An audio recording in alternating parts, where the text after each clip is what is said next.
It was 1999. I'd been doing business for about 10 years.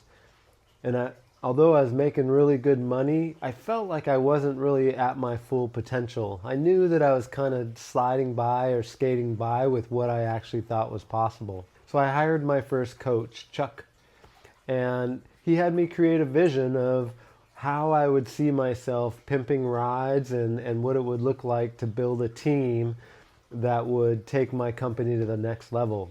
And I envisioned and went out and looked for different spots where I'd want to open my next location. And the BMW dealership was just opening its new location in downtown San Rafael.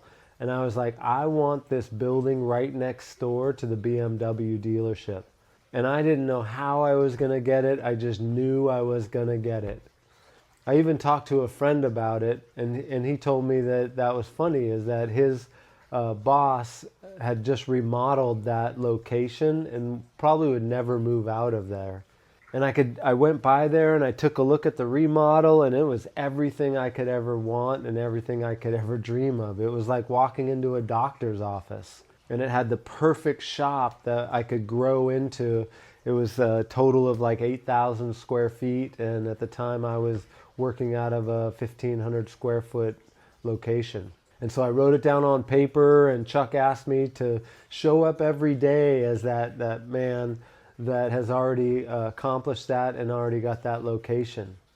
And so I did. I dressed my best every single day. Everybody I went out and talked to, I did it from that place of having that location. And within 6 months, that my friend said things weren't going right with that location with his current boss, I might want to call the landlord and talk to him about renting it.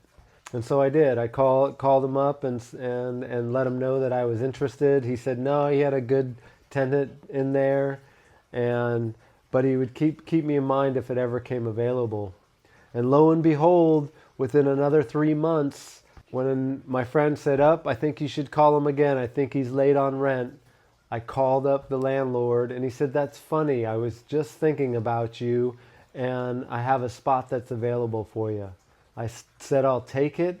And that started me off on taking the auto spa to the next level, is getting a location that I thought was impossible and being that vision today and practicing it at it every day. Be your vision today.